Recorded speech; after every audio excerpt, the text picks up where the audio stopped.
So here's a set of exercises that can help you be sure that you're breathing properly, evenly, and without tension. Making sure that we're breathing fully, deeply, and without introducing tension will certainly help your singing. So try these exercises. Miriam has developed most of these, all of these, and so I'm going to have her walk us through them. So if you would, Miriam, first talk about the high-low breath exercise and demonstrate that one. What this is helping you do is feel like you're expanding into your belly while keeping your chest nice and calm. We've often heard before that you don't want to see your shoulders going up and down. So this is a great exercise to help check that.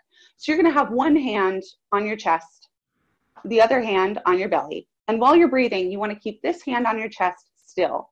This hand on your belly is going to go out when you breathe in, and it's going to slowly come in as you exhale. I'm going to turn sideways so you can kind of see that. I'm going to demonstrate one breath.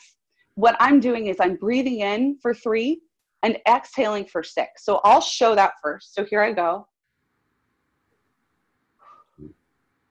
3, 1, 2, 3, 4, 5, 6.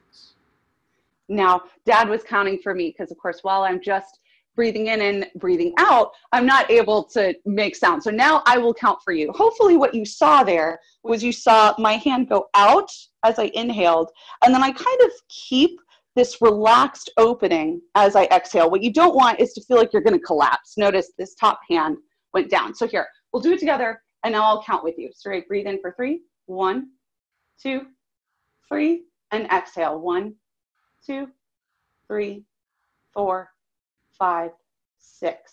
Go ahead and let go of all your breath. And let's try that one more time. So inhale on 3, and 1, 2, 3. Exhale. 1, 2, 3, 4, 5, 6. You can add in a tuneless whistle as you exhale. So just exhaling like through your lips. So the sound that you'll be creating should be the air escaping from your lips. Make sure there's no sound coming from your throat itself. One other thing I wanted to point out, oftentimes in things like yoga, you practice a breath where you inhale, you hold that breath, and then you exhale. For singing, you don't want to be practicing holding breath. That's just for another thing. For singing, you want, as you're doing your breath exercises, to practice this immediate inhalation and then immediate exhalation for when you're going to be using that exhalation on sound. It's really important. The other thing is, you notice I told you to get rid of all your breath before you breathed in again. What you want to avoid is doing what we call stacking stale air. You can practice this right now for how that doesn't feel so good. Just keep sipping in air like this. But at the end, you should feel like you're running out of air, right? So it's the same thing with singing. You want to make sure you get rid of all of the breath that you were just using before you bring it in again. I talked a little bit about the things that we're looking for. So I'm going to demonstrate some of the common pitfalls with breathing in. If I start doing a gasping breath that's really noisy like this, that's not so good, because what I'm doing is I'm creating tension in my vocal folds. That's how that sound is happening. So everybody just gasp with me. And you probably felt your body go immediately into fight or flight mode. If you saw our stretching video, you know we talked about that we're always looking to release that tension in your body. Once you gasp, your body doesn't know the difference between whether or not you're nervous or you're being chased by a lion. And it just makes your body go into this fight or flight mode. So we're combating that.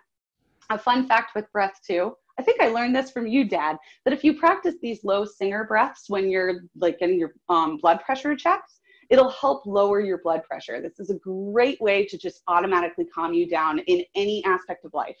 So that's one pitfall, is making a really noisy one. The other thing is lifting my shoulders as I inhale like this.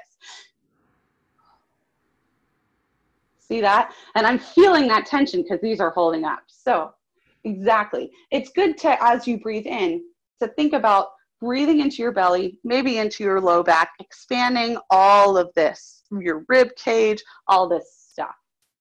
I just want to make one more point, which is that for a lot of us, this idea of expanding low when we breathe in and contracting when we breathe out is the opposite of what we normally do. A lot of us will do this. Yes. So if you do that normally, you have to sort of learn the other kind of breathing. Here's a good way to do it. I can't demonstrate it for you now, but you can try this on your own. Lie down flat on your back, put your hands right around your belly button, and breathe in. If you're lying flat on your back, the only thing that will happen when you breathe in is that your hands will move away from your spine. And then when you breathe out, it will come back in. That's a natural kind of breathing. It's what babies do. We somehow start to do the opposite. So just to get that sense, try lying on the floor or on your mattress and just calmly breathing, noticing what's happening with your abdomen. You want it to expand when you breathe in, contract when you breathe out. If you're like me, once you discover that kind of breathing again, chances are that's the only kind of breathing you'll do.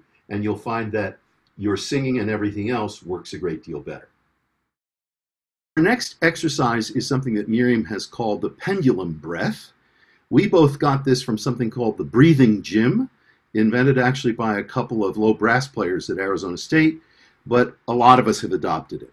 So the first part of this is a position of your hand that's going to provide some resistance. So you're going to use this sort of the scout salute with your thumb across your palm, and you're going to place this knuckle where your finger meets your palm in front of your mouth, and the second knuckle, or the first joint really of your index finger, is against your nose. So it looks like this. So that's against my nose, and my main joint there is in front of my mouth. Now with the jaw released and the mouth open, you're going to breathe in. And what you'll find is that the resistance of your hand there creates a deeper breath. You'll feel your thorax expanding. So just try that. And then, as we said in the previous exercise, you want to release right away. Now, we're going to add to that another movement. So we're going to get up and show you that. And so, Miriam, you can take it from here and explain now the whole pendulum breath thing. So we've got the hand in place as I just demonstrated. I love this exercise for that thing we talked about before of making sure you're using all of your breath efficiently. It's where this arm comes in. So think of when your arm is all the way up, you have a full tank of air. By the time your arm gets to your leg, you're completely out. So you want to kind of check as you're going to make sure, yeah, I'm about halfway through. Also notice when we do this that we're going to move our arms really steadily. You don't want to have a jerky arm. All right, so here we go. We're going to breathe in.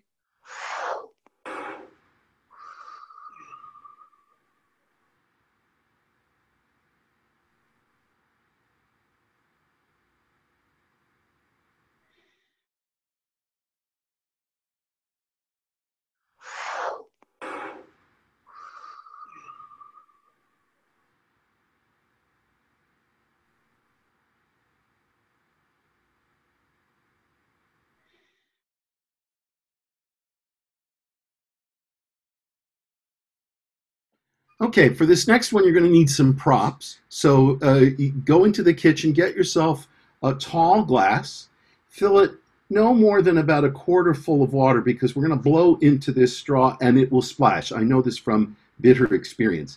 Then get yourself a drinking straw of some kind and just put that in the glass, and then Miriam's going to explain what we're going to do with this glass and straw. So first what you're going to do, you got your straw, it's in your water. And you're going to put your mouth around your straw. While you do this, just lightly hold the straw with your teeth and try to make sure you're wrapping your lips all the way around the straw so no air is going to escape from the corners of your mouth. I'm going to just lightly blow through the straw and I'm going to blow bubbles. As I'm doing that, I'm going to watch the bubbles and make sure that they keep going at the same height, at the same speed. I don't want them going all over the place. So I'm going to demonstrate first what we're looking for. So here we go. Get a nice low breath.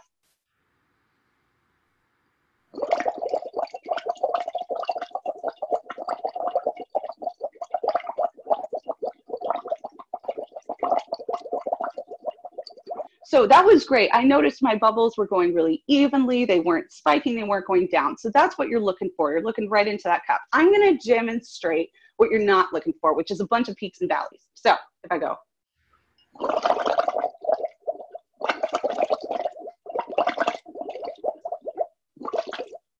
First of all, what's not fun about that is that you get splashed in the face like I just did.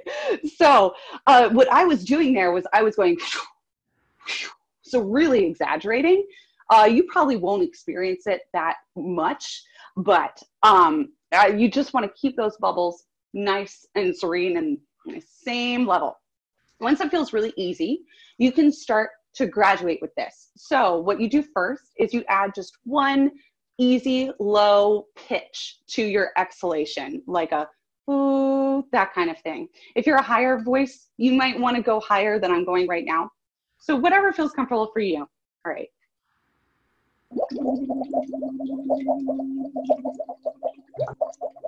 When that feels really easy, you can start sliding that pitch. It's easiest usually to start high and slide down, then to slide up, and you can move all around. So I'm going to start kind of in the middle and go down from there, and then I might make my pitch go a little higher. We'll see how I'm feeling today. Okay.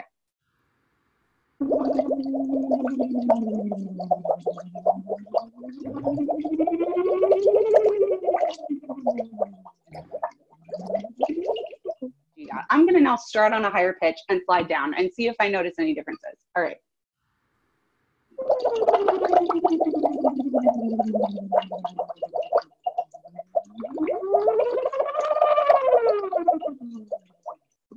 I had some more air left, so I decided to slide up and down a little more. That was looking pretty good today. So I'm going to show what you're not looking for, which is a bunch of peaks and valleys. So it's common, especially with a high pitch, to move a lot of air at once, like this. First of all, my bubbles started pretty high and then they went down to kind of low. I also felt a little bit of tension come into my throat, which you don't want. Think of your pitch coming out of the bottom of the straw and beginning in your belly, which is kind of an odd thing, but it's so connected with your breath. And this exercise helps put those two together. So just two quick comments before we end this segment. One is that if you noticed, and I had this problem too, when you start, you're going to tend to want to push the most air at the beginning. So you'll get something like this. And then it'll even out. So that's one of the things that you're watching for. The other is pay attention to tension in the lips, because you're holding around this straw. You are going to get tension there. As soon as you notice that, stop, take a short break, and start again. Anytime you notice tension in any part of the mechanism, the only way to fix it is to stop. Release, wait a few seconds or even a minute, and then start over again. You can't really release tension while you're in the exercise. So be sure that you stop, release, begin. Absolutely. I know Dad has said this before too, and I love this. Breathing is not an Olympic event. We often go through singing thinking, okay, I have to go for as long as possible without taking a breath. Nope. Everybody is different. I tend to actually have to breathe more than other people. I think my lung capacity is a little smaller than others, and that's totally fine. That's just how I'm made. So what you're doing is you're finding for you, for your body, what is my efficient movement of air? What do I have today? It's just checking in. It's not a competition.